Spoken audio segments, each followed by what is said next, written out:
Good afternoon. Welcome to the Center for Disaster Philanthropy webinar, Working with Indigenous Communities After a Disaster, Focus on South Dakota. This is Heidi Schultz, Program Manager for CDP's Tribal Communities Disaster Recovery Program.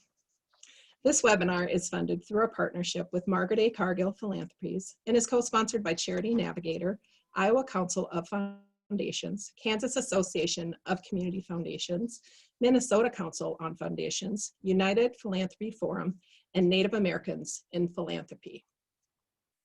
Some reminders before we get started. This webinar is being recorded. It will be available on our website and YouTube channel shortly after the webinar is complete. You can submit questions at any time using the Q&A box, and they will be answered at the end of the panel presentation. If you are on Twitter, please use #CDP4Recovery to share and join the discussion. In the spirit of healing, I acknowledge and honor the original people of the land where I am located, now referred to as Sioux Falls, South Dakota. This land is the ancestral, traditional, and contemporary lands of the Ochete Shakoi, meaning 7 council fires, which is the proper name for the people referred to as Sioux. Despite centuries of colonial theft and violence, this is still and always will be Indigenous land. Indigenous people are still here today, demonstrating innumerable talents and gifts in the midst of continued oppression and colonialism. Now I would like to call upon Shelly Saunsoci, who will offer a traditional welcome. Ate wakantaka, ake abetu washte chaka, uyankupi, wopida ukenichi yapi, oyate obegi yuha, okuja uka kijapi, wichozani ieche kawitawa, uki najipi heche unchipi. Amen. Thank you, Shelly. I want to begin by sharing some information from the Investing in Native Communities website, a philanthropic data tracking partnership between Candid and Native Americans in Philanthropy. Native people are a richly diverse group of people. They represent more than 600 tribal nations and 175 languages across the United States. Tribal groups share similar experiences, but they have unique cultures with unique histories. And being Native is not just a race or an ethnicity. There are 574 federally recognized tribes with political status as sovereign governments. Members of federally recognized tribes are dual citizens, both of their tribal nation and of the United States. The American Indian Alaska Native population is on the rise. There are 6.8 million American Indian Alaska Natives in the US, representing 2% of the total US population. By 2060, the Native population is expected to constitute 2.5% of the total US population. And most Native Americans live outside of reservations. In 2010, 78% lived outside of tribal areas. Between 1977 to 2007, more than 1 million American Indians, Alaska Natives, moved to metropolitan areas, some by choice and some by force. Native Americans are greatly underfunded by philanthropy. From 2002 to 2016, large US foundations gave, on average, 0.4% of total annual funding to Native American communities and causes. Funding for Native American communities and causes significantly dropped following the recession. Although grant dollars increased slowly afterwards, giving is still at a lower level than before the recession. 20% of large foundations give to nation communities and causes, but even among this specific group, most give only 1 or 2 grants. More funders need to be engaged in a meaningful and intentional way for persistent underinvestment to be addressed. Most grant dollars given are for program support to the tune of 56%. Only 15% goes to general operating support. General operating support is often viewed as essential for Native-led organizations to have the flexibility and autonomy to achieve their missions.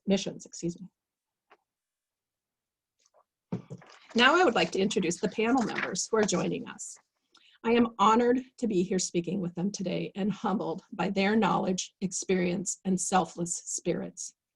Shelly Saunsoci is an enrolled member of the Yankton Sioux Tribe in South Dakota. Shelly is the director of the Tribal Employee Rights Office and is the vice chair of the White Swan Community. Shelly graduated from Sinte Glashka University with a degree in nursing. Shelly is currently leading the White Swan Community long-term recovery group and started a local foundation called Walks on the Day, which is her native name. Moretta Champagne is an enrolled member of the Oglala Sioux Tribe. She is currently the coordinator of Pine Ridge Long-Term Recovery and CEO of the newly formed Lakota Nation Disaster Resiliency nonprofit organization. Moretta has worked in various disaster recovery roles on Pine Ridge since 2015 as case manager, tribal liaison, and outreach coordinator. Moretta was honored with the Spirit Award by national organizations active in disaster in May 2019 for her tireless efforts to assist members of the Oglala Sioux Tribe. She was the first Native American to be honored by National VOAD. Annie Lloyd is the emergency manager and community liaison at Great Plains Tribal Leaders Health Board. Ms. Lloyd has worked in public health, emergency management, public relations, and recovery. She studied psychology and counseling at Northern Vermont University, clinical psychology at South Dakota State University, and political science at Arizona State University. She brings her experiences and wisdom to find new solutions to old problems. Welcome, everybody. Annie, let's get started with you. I did a little bit of a Native American kind of 101 in terms of stats and philanthropic dollars, but can you give us a brief overview of the impact of colonialism and the ongoing trauma and oppression that's linked to it? Greetings, everybody. I greet you with a warm handshake, and I am honored to be part of this conversation this afternoon. One of the great examples of colonialism is at Great Plains. We were the recipients of a grant through the CDP for our emergency management work during COVID.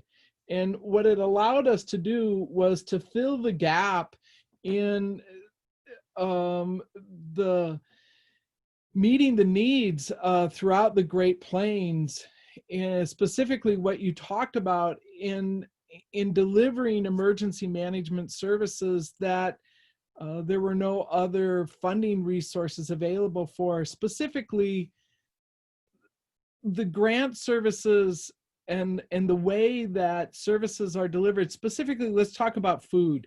So the way food is delivered during emergency management is the old way that it was delivered, which is primarily through the churches. Lutheran churches, the Catholic services, Red Cross, and our Native communities are missed in that oftentimes, and we don't have a voice at the table. And so oftentimes these foods are the processed foods that don't meet our health needs. And during COVID, it really missed the mark for our health needs with our co-occurring health diseases.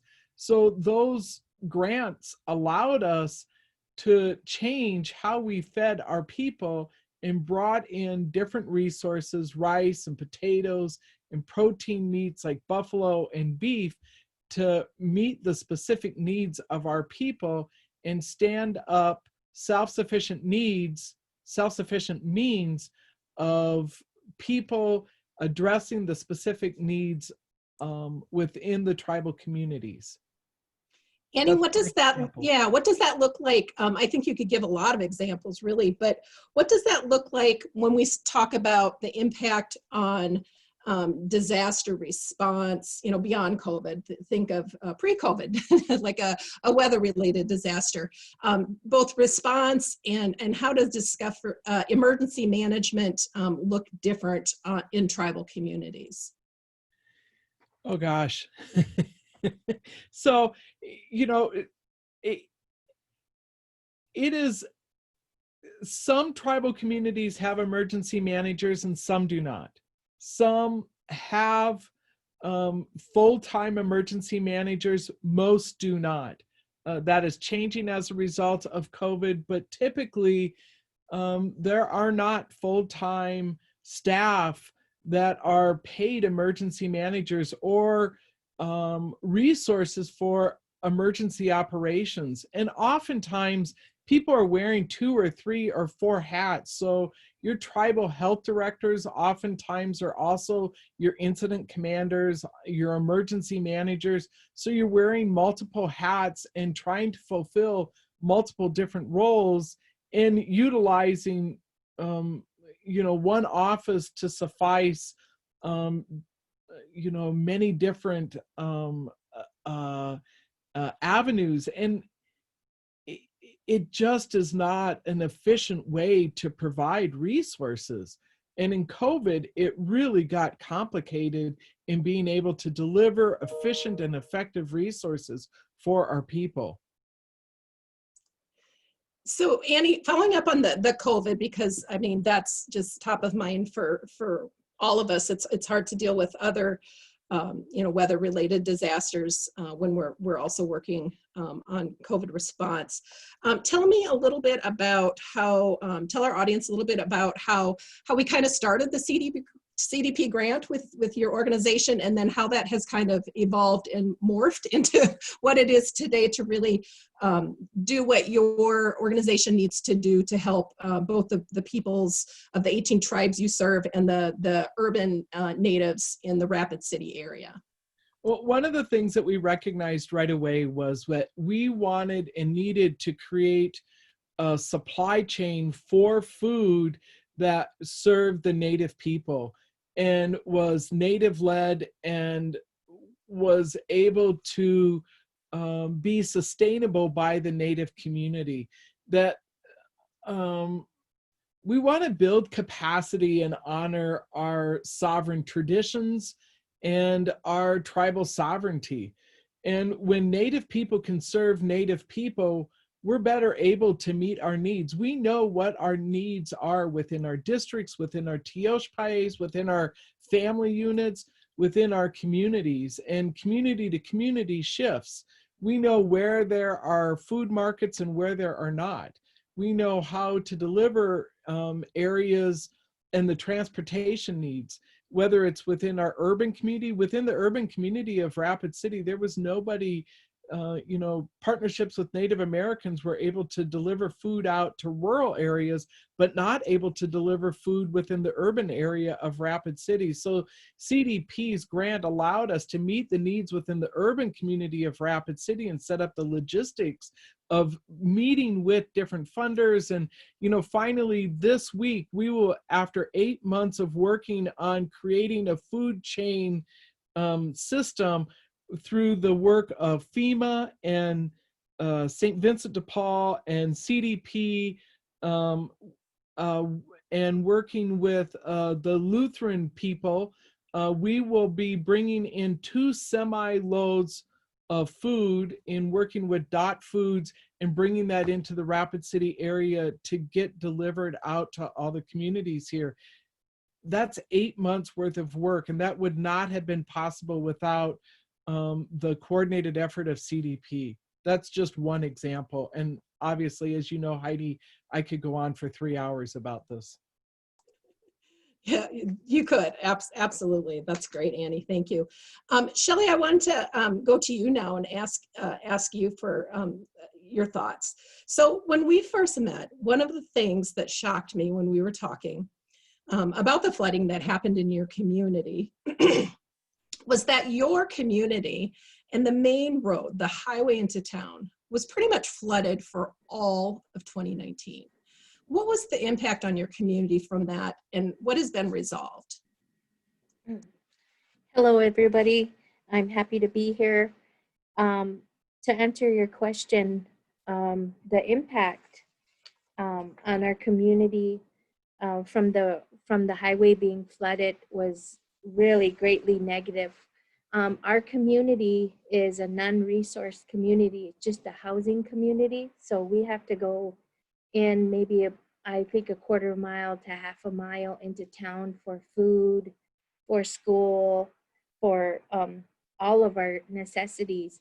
And once that was flooded, we had to go on this treacherous back road, and it caused us to go 5 miles. If a person was to walk into town, it would be about 5 miles.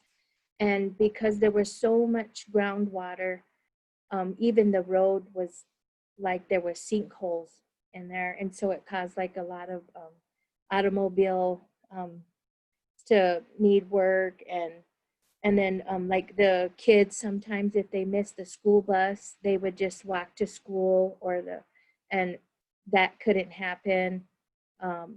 A lot of the people that worked in town at the nursing homes or at the dollar store, they lost their job because the road was flooded, and they, like sometimes they wouldn't walk in all that mud. It would be up to their knees, and the community that we live in White Swan Community, and had 65 homes, but a lot of them were flooded. I think there's like 52 that are occupied now, and the rest, they were condemned, and a lot of them were moved out into other communities. So with all the flooding and with the road being from March 3rd all the way until December 6th, it was flooded. And then it was open for maybe 2 weeks, and then it flooded again. The state highway, they raised the road, I think it was 10 feet.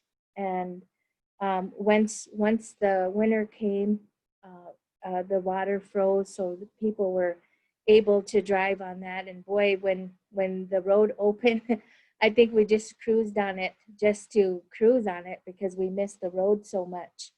But it really caused a negative impact on our community. Like people lost jobs, it was hard for people to get food, only because a lot of we live in an impoverished community, and there's about 25 people to one car here. And so, but we made do what we had to do, and helped where we needed to help, the elders. One of the things, when the flooding came, it caused a lot of the mold and a lot of the sewage to come into the homes. So what I took upon myself was just to start feeding, just to provide clean water and a nutritious meal every day for the kids. At one point it got really bad there, where E. coli, we had kids that had E. coli, we had adults that had E. coli.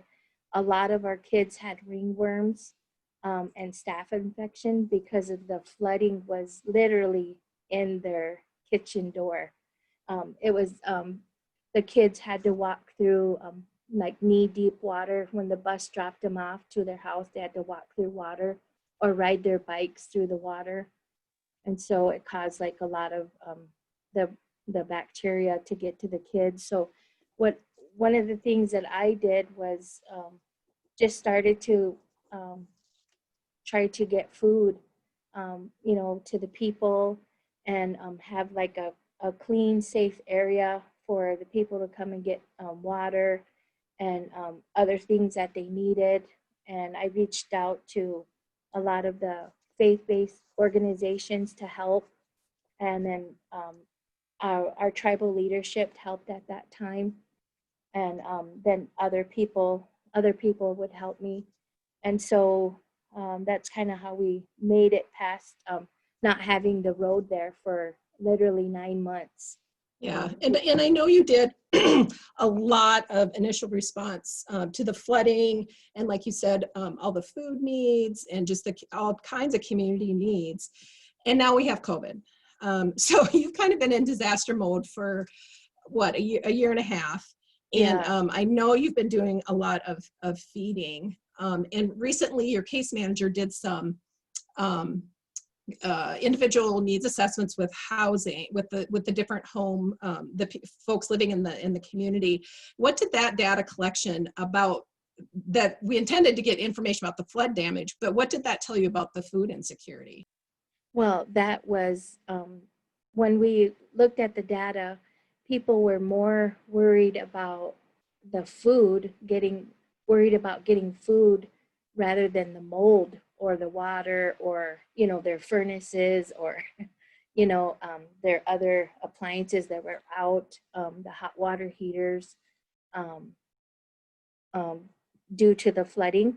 So like when COVID took over, because a lot of the people that live in this community, they rely on our Fort Randall casino, our tribal casino, for employment. And when COVID broke out, our tribal leadership shut down the casino there, and so a lot of people were without work. And unfortunately, a lot of those people didn't get unemployment only because their status was on call. They were not hired as part-time or full-time. It was like a temporary on-call status, I guess. And so a lot of those people weren't eligible for unemployment. So I guess when the COVID, hit, a lot of the people were worried about food. So at that time, for I think maybe a week, we stayed home. And then we started in with every week, we're giving out food boxes.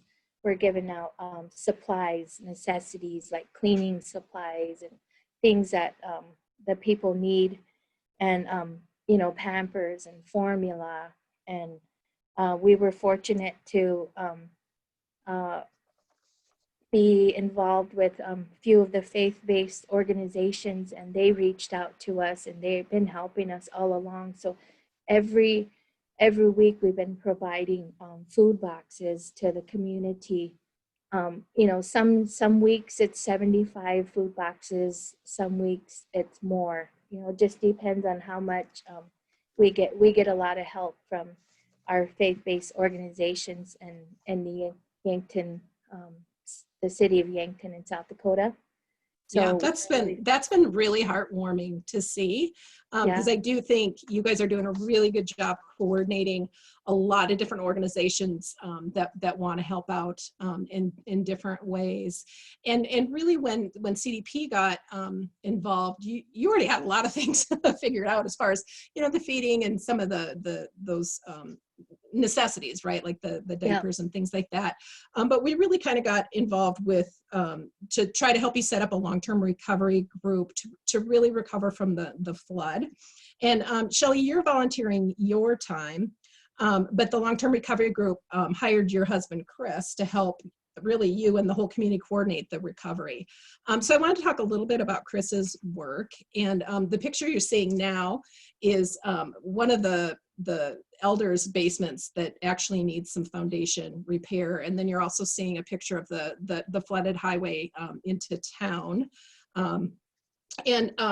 Chris, wonderfully, seems to be a man of all trades. He's the former chief of police. He's the COVID task force director, right? When somebody's good at something, everybody kind of asks them to help. He's coordinating with the tribe's emergency manager and the housing authority on the recovery, and now is leading up an emergency flood crew. So tell me about what Chris has been doing. What's he doing for training, for the dealing with the mold, and what's he really doing right now to help the community? Okay, yeah, Chris is, like you said, kind of a jack of all trades, but he has a lot of experience through his law enforcement training. He's been in law enforcement for 20 years. He went through the Federal Law Enforcement Training Center. He's worked a lot with Homeland Security. He's trained with Border Patrol, all the different government agencies. He's helped with FEMA this last go around. And one of the things that he's doing now is he's doing like online classes for mold remediation and to help with the mold issue that we have. Like I said, it's probably the priority, but because of COVID, everybody's needing food. But he's been going around to each of the homes and assessing the damages that was done due to the flooding, and helping the people get estimates to repair their home. And then he goes out and he talks to some of the people about the other issues that they have, regarding the flooding and whatnot.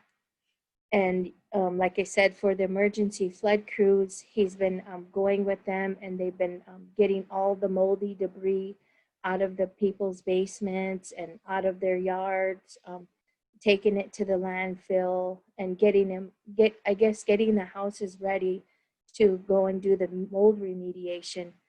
But COVID, no matter how we're trying to stay away from that, but COVID has really kind of slowed us down. One, it took a long time for the equipment to get here. And two, COVID has really impacted our community. So a lot of these people's homes are quarantined, or we can't go into them until, Sure. they're off from quarantine. So that's kind of when then he helps, every day after hours. We're here assisting people. Somebody's always wanting food, or needing some kind of necessity, and then, like I said, a lot of our tribal leadership would call him, and they would ask him what to do in these emergency management situations. So he would tell them, well, this is what I would do, this is what I would do. And so they asked him in September to get their COVID security up, writing budgets, doing all kinds of policies for that. So once he did that, he got that program going for them. Then they asked him to work with the tribe's emergency manager on some issues, and planning, and so that we're prepared. And then just a few weeks ago, the tribe asked him to be their chief of police again. Oh my, okay. Yeah, so he's been kind of like I said, wearing a lot of hats, and like we've been working like 18-hour days, Yeah. And then on the weekend. But most of all, the people that are in need are our relatives. Right. We're all related, and so it's always, we have to help and do something good, for Right. people. So it's we bring our little girl with us, and then we just kind of work things together. She helps us, deliver the boxes and whatnot. Just kind of a family thing that we've been doing to help the people. Yep, So, it's great. It's amazing what you guys have been doing. I want to move on to Moretta now, and Moretta is from the Pine Ridge area. Excuse me. And we actually used a picture that she took on our webinar promotional material. And we're going to show that. There it is on the screen. And that picture says a lot to me, because I've been to Pine Ridge. It shows me how difficult transportation is on Pine Ridge, especially after a disaster. Moretta, tell us what this photo means to you, and what happened. What happened before this picture? Okay, so this photo was taken right after the bomb cyclone that hit the region in 2019. And to me, it represents resiliency, determination, to have the belief that every obstacle builds resiliency as we look for alternatives to get around the roadblocks that come up in our life. I had heard about this truck out there, so I went out and I took a picture, and it was about, 24 miles from Pine Ridge.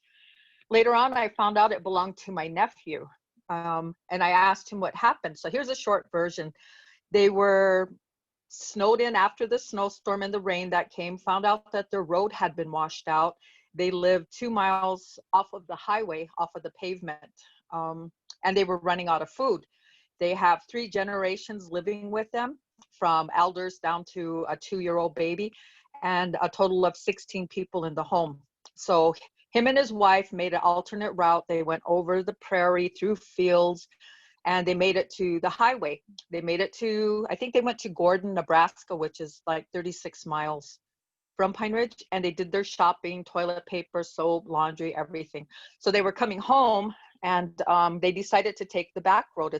It's a well-maintained gravel road. It's a county road, and for them it takes, what did he say, 13 miles off of the round trip of going on the highway. So they Mhm. took this back road and was driving along, and then all of a sudden he said it was like they hit a big bump and their vehicle dropped, and through the headlights they could watch the road crumbling in front of them. They were only about 3 miles from home then, and so they had to walk carrying the food. They walked home, came back, they made several trips trying to get the food. And I was like, wow, that is determination. That is developing your resiliency, trying to get through the mud and, you know, the back roads and the darkness to get home to tend to your family. Yeah, that's amazing. That's amazing. And then on this same slide, that you can see some of the snow. I mean, it was deep, and then it was a quick thaw, and then there was this flooding as well. You talked about that they had to go 36 miles for groceries. The next, I think the next slide is a map of Pine Ridge, and I think that many community funders that are probably listening today are used to working in a rather tight geographic area, whether that's a city or town or a region, or maybe even a state or a specific territory. Pine Ridge Reservation is 1 million acres. So you can see what a big geography this is. And Moretta, what are the biggest issues and challenges for doing disaster relief or recovery in such a big area? Well, like you said, we're located in a remote area in the southwestern part of South Dakota. We cover over, I'd say, about 3,500 square miles. So some of the major issues we face in a disaster is a lack of resources, reliable communication, transportation, safe homes. So if you take a look at this map, we have a one hospital. It provides minimum service. It has a emergency room, and then we have two clinics that are, let's see, from Pine Ridge. Kyle is like 50 miles, and then Wombly is 90 miles from Pine Ridge. So when you look at that, that's very poor, inadequate health services. We've got one grocery store that is a major. It's a pretty good grocery store. It has a hardware store, and then we have like 5 small mom and pop convenient type stores that provide minimum supplies. We have 5 gas stations that cover this reservation, and 2 of them provide diesel. Okay. So when you look at all that, and we're trying to get people food, having to drive off-road through snowstorms, driving those miles to try and provide services, the distance between services is really limited. Right, it really is. And you look at that map, and you look up in that upper left-hand corner up to Rapid City, which is like the kind of the big urban area in that corner of the state. And that is a long drive for really anybody on any part of on Pine Ridge. Right. Yeah, so we have minimum service. And if you look at that, most like Rapid City, if you look at Rapid City, geographically, they're way smaller than what we are. But they've got the Monument Health and all the clinics that they have up there and all the schools. And so the resources we have are really limited. Right. So, excuse me, you've been involved with CDP for several years now, and a lot of the grants that CDP has given to Pine Ridge have been for capacity building to really strengthen the community, or the communities, the whole reservation. Why is it important for funders to invest in people and communities like this? Okay, well, for us, there is a misconception that as a tribe, we have money. There are some casino tribes that have, their revenues from the casinos, but where we're located, not all tribes have those dollars. Funding is really limited, like you had mentioned earlier. So investing in communities like ours, or smaller communities, doesn't even have to be just Native, is important to rebuilding, relearning, and developing resiliency. These skills are needed to help promote self-empowerment and self-reliancy, and to rebuild not only a family, but their community, and then a nation. So if people are secure in themselves, they can help rebuild their communities and then come together as a nation. That's awesome. And on the slides showing right now are 2 projects that you helped with, and one is a FEMA trailer that went up the year prior, and then another storm came along and pretty much destroyed it.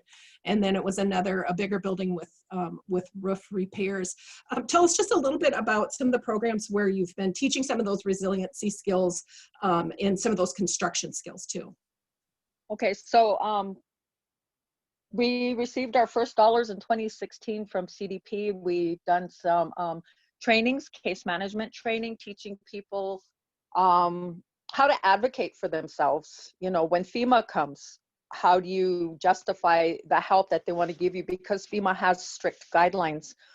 And so we've done some disaster case management, construction management training. We've done, we did a program actually with a partnership with Native Americans, and we do the CERT, the Community Emergency Response Teams trainings across the reservation, trying to get people to take responsibility for their communities, their families, how to document things. So we've covered a lot. It's not just repairing homes. I believe we have to start rebuilding our people in order to learn to help ourselves. So I throw in everything I can. We've partnered with other programs for financial literacy, credit when credit is due, resume writing. So those are just some of the topics we've covered. Awesome, thanks, Moretta. Now I want to move on to some of our audience's questions. So if you have a question for any of our panelists, please use the Q&A button on Zoom. And some questions we've received. Let's ask Annie, because I know you have some other experience with this. One of our audience member asked, how much does preparing for future extreme weather events and climate change factor into recovery efforts?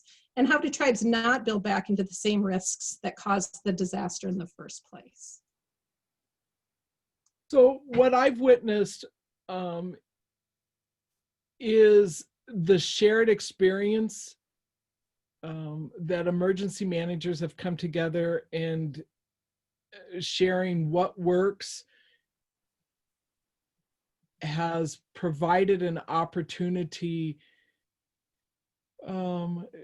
in building out and having consistent emergency management and building up the emergency management teams provides for that capacity building. And in capacity building, as has been addressed by Moretta and by Shelly, we can learn from our past experiences and build on what we can help in preventing and seeing what needs to be done in the future. You know, the training in the community with CERT teams, knowing what needs to be done in regards to providing for our community in regards to mold mitigation. You know, what I'm seeing up in Crow Creek right now in their response with COVID was to build out and begin doing their own butchering. I've seen communities begin to develop their own marketplaces, and that then allows for the resiliency. There's extraordinary opportunities that are being taken right now. That only happens though when we allow our communities to respond in a manner that they believe is the best for their communities, and it is not dictated by outside people. So what I'm trying to say is, when the community is allowed to respond in the manner in which they believe is best for the community, and not to meet a specific program goal as outlined by particular grants, there are better outcomes. And that's what I'm witnessing in our communities. And so then that is what prevents and makes the community stronger for the resiliency when other disasters come, if that makes sense. Does that make sense, Heidi? Yeah, it does. And what I'm hearing is ask and do. what the community needs. Yeah. Don't come in with your programming and you know, that kind of work. So there's actually 3 questions that have come in, one with just this question and 2 others with part of this question. And let's go to Shelly. So it all has to do with the basic premise of what can we do to build trust and establish relationships with the tribes and tribal peoples. What would your recommendation be, I Shelly? would just say like a lot of open communication, you know, like you said, you know, to ask and do, to follow through what is being offered, and you know,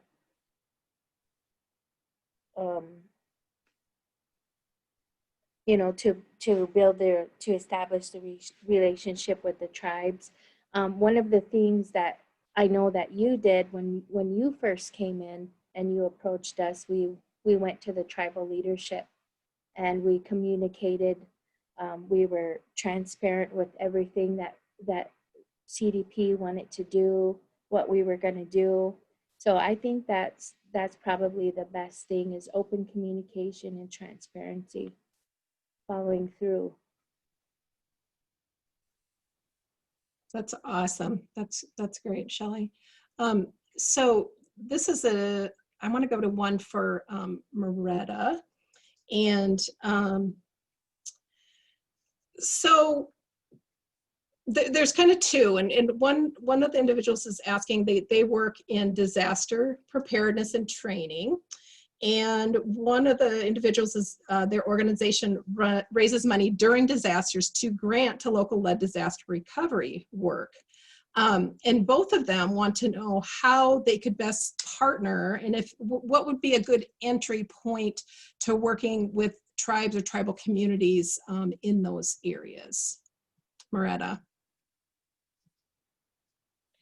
Okay, what was your question? Sorry, my grandkid was.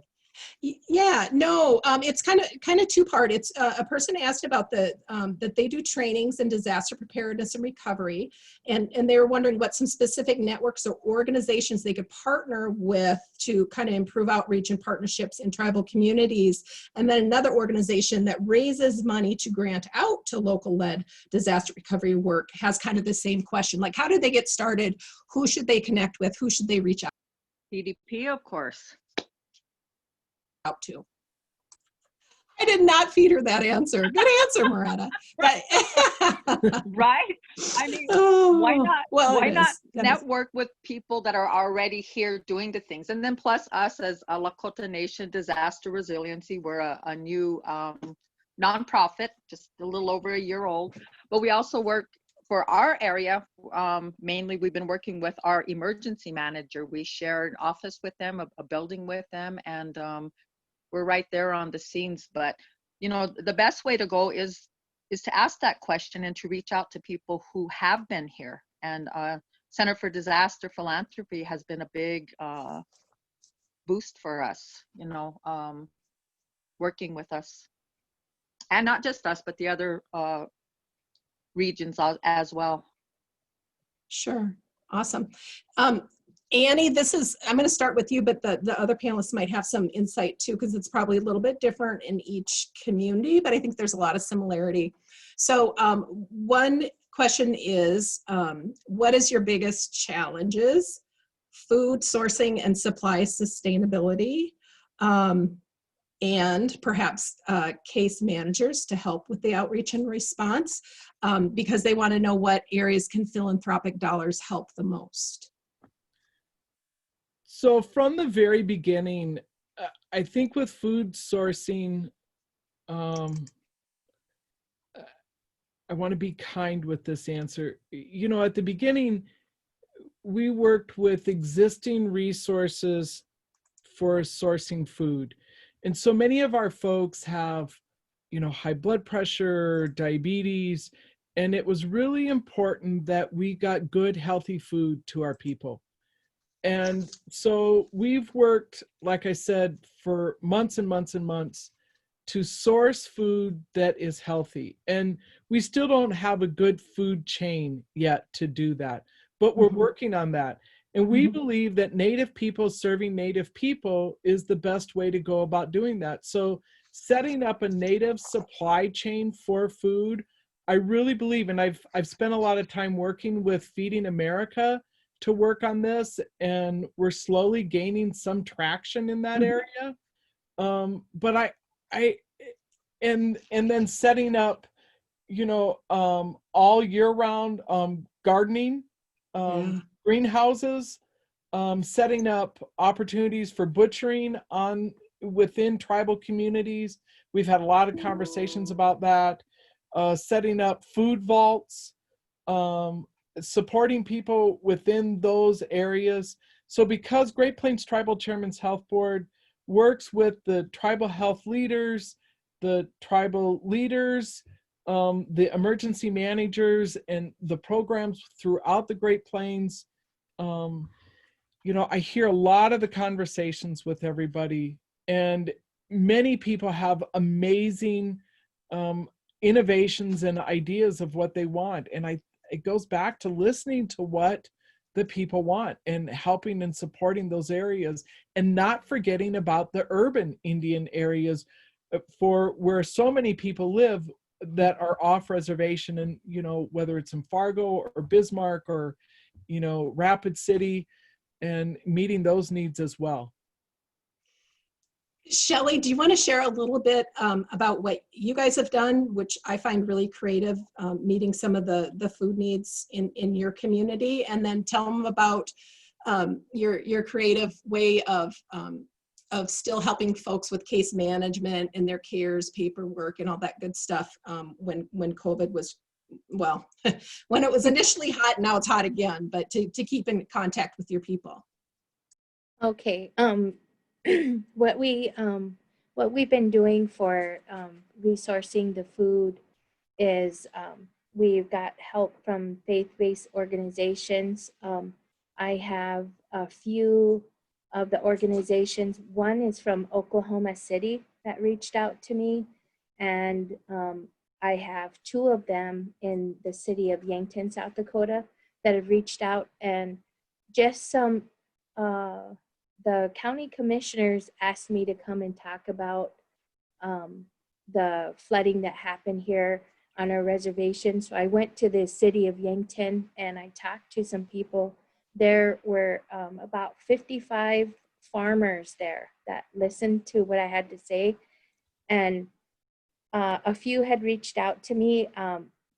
They had planted all the seeds for a garden, for a community garden. So we did a community garden here, and they also did a community garden for us in Yankton, where every week we have a retired doctor that used to, well, he delivered me and my husband, and he was the OBGYN for, I think, Rosebud and for Yankton Sioux for many years, and now he's retired.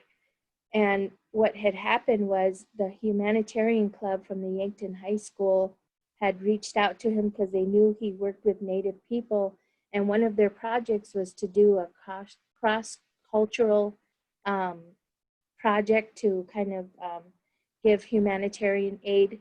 And so he suggested Yankton Sioux because of the flooding, and it was closer than Rosebud from the city of Yankton. So the whole school of Yankton, they did a project where they donated food, and the class that had the most food donated, I think they had a party and then they got an A for the class. So one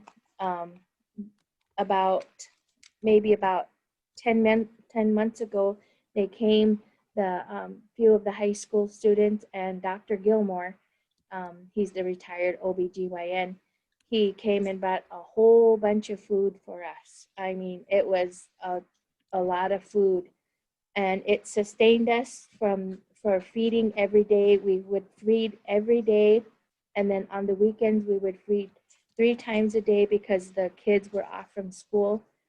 And we still had enough food to make up 75 food boxes when COVID hit. And then a retired health worker, she's 94 years old, she decided that she was going to donate food every week for this whole year to us. And so Dr. Gilmore and a lot of his retired friends, they go and they gather whatever I tell them. If the kids need cereal or milk, you know, Jello, things like that, crackers, they'll go and gather that, and they'll bring it every week to us. And then every week we have a hot meal, and then we also give out food boxes. Like we said, we probably reach about 250 people and maybe about 75 households.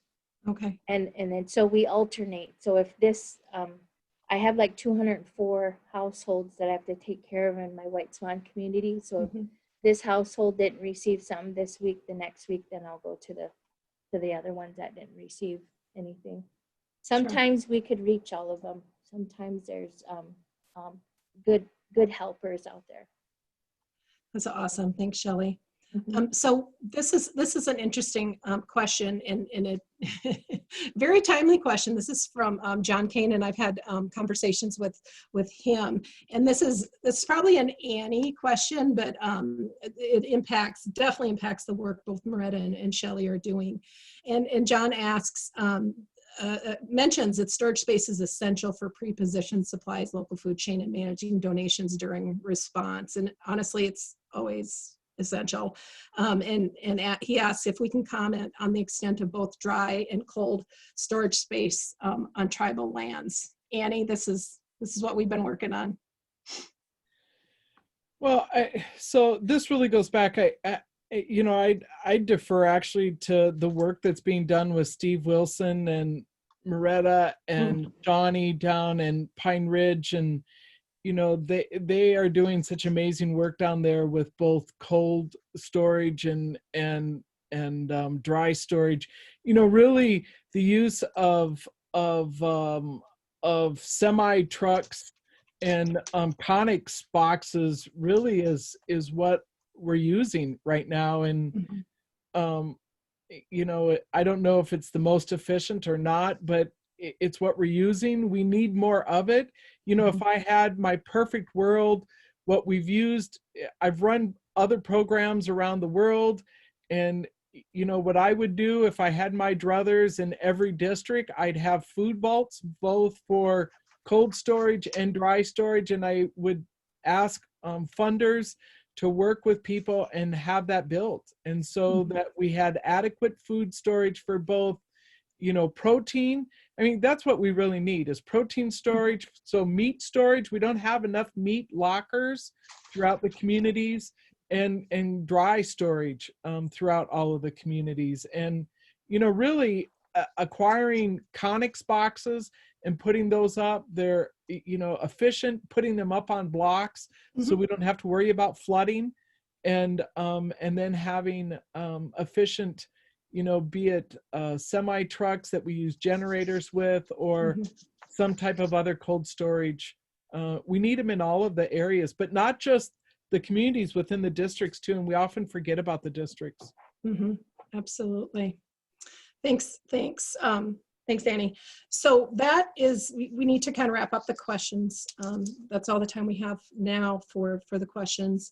And we have kind of a unique closing coming up, so I want to leave time for that. So as we begin to wrap up, I wanted to summarize some of the discussion and provide the audience with some key takeaways from our conversation. I think you heard that philanthropy can be a transactional relationship, and this does not work in tribal communities. You need to build strong, deep relationships with your grantees in the communities. Trust and self-determination. This means trusting that your grantees know what is best for their communities and for their people. And if you want to work on tribal land, work with those communities. Too often people come in from the outside to try to assist, but they aren't asking what is needed. Really involve the community and learn about their culture. And philanthropy can really be more than just money. Political advocacy and technical assistance can be as important as the financial support. So support your grantees in non-financial ways as well as financial. Do you have expertise on your staff or board that could help? Can you convene multiple grantees or funders to share issues or plan a coordinated response?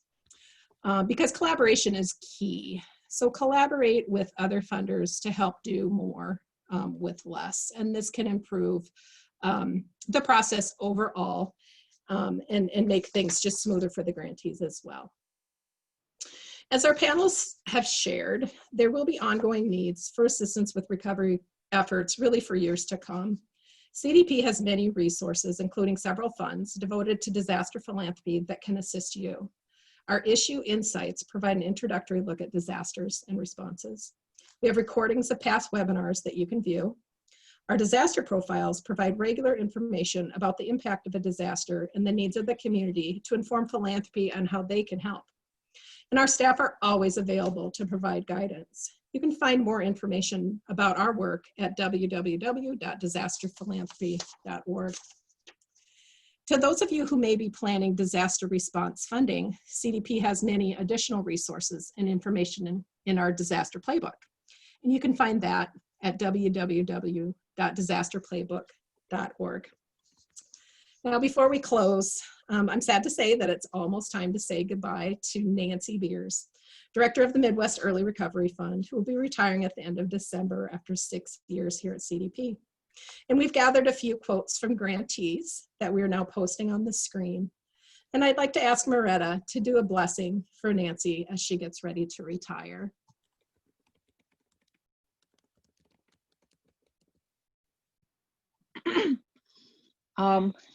Hi, Nancy, if you're listening, I just wanted to tell you thank you. You have graced all of our lives with your compassion, love, and belief in us as a people. And I would just like to say, may Tukashla, Dakush, Kashka, God, Jesus, continue to bless you and keep you and your family safe as you enjoy the long days of your retirement.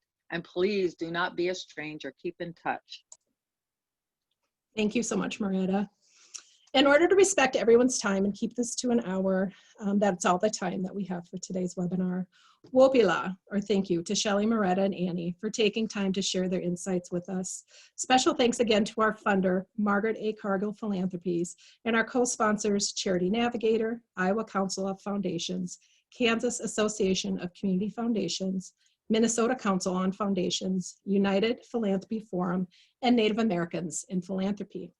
If you have questions or thoughts that were not addressed during today's webinar, you may email them to Tanya at tanya.gulliver-garcia@disasterphilanthropy.org.